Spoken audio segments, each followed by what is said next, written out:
Yo, what's up you miserable creatures? I am the Reddit behavior consultant, and today we talk about the unfathomable ways of Reddit.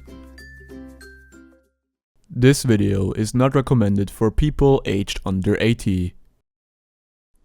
I realized something. I might have become a bit too nice.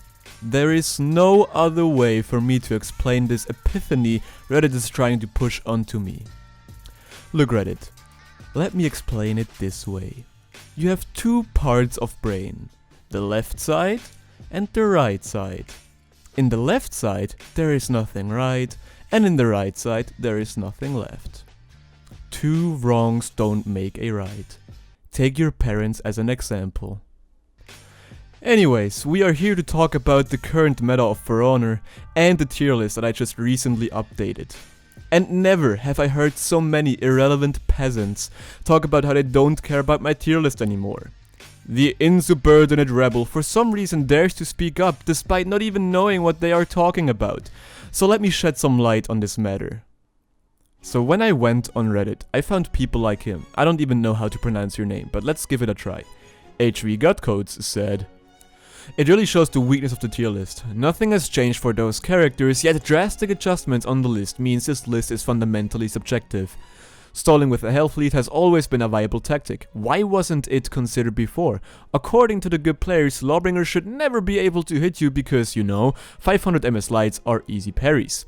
All competitive matches should be Circer and Conqueror. Since they are fundamentally unreactable offense, there should be no opportunities to punish, and even if there was a lucky punish, it should be possible to overwhelm a character like Lawbringer who has no offense. I've never placed much value on it, and this just makes me discount it less. Of course my opinion means nothing."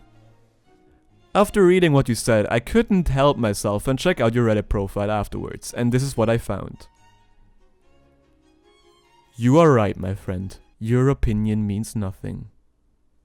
The reason why Lawbringer is A tier is really simple. He has the highest parry punishes in this game, and it only requires him to get 2 to 3 parries to kill a target, no matter if it's a light or a heavy parry. After one parry, the Lawbringer can decide to turtle up. Thanks to block shove, it's near impossible to sustain any kinds of offense, which means there is no good way to get the health lead back. His high health pool, of course, further complements this strategy. You just stall till the timer runs out. Why was this not considered before? Simply because we top players focus a lot more on the good game modes, such as 4v4. 1v1s are excruciatingly painful and boring to play, and we just recently considered the playstyle. Nothing about the game changed, but the playstyle changed vastly.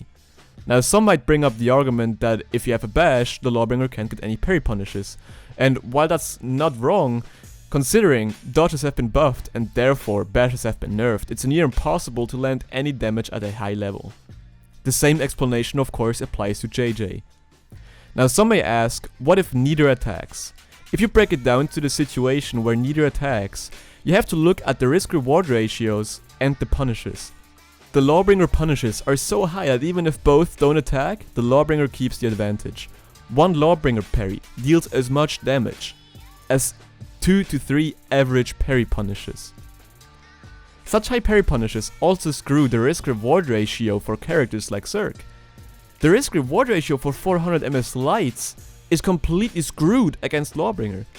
If you hit once you deal 15 damage, that's nice and all, but if you get parried, that's 4 times the damage you deal. I also want to remind that while compiling the tier list, I mostly look at how well heroes perform in practice rather than on paper. Lawbringer and JJ have shown decent results in scrims, and are, based off the data I gathered, A tier. We also discussed their placements in the For Glory Discord for a very long time, and we, the top players, concluded that those heroes belong into A tier. I have seen so many comments on Reddit saying how the tier list is garbage, how it's not to be taken serious anymore and whatnot. But I can tell you this much, this tier list is the most accurate representation for the strength level and the viability of characters at the current moment. We take our time with updating the tier list because we care about the accurateness of the tier list.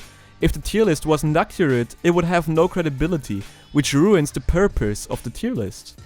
For those people who think it already has no credibility, I have one thing to say for you. I don't engage in mental combat with the unarmed. If you have more questions that you want answered, ask them in the comment section, and if there are enough questions, I might make a follow-up video.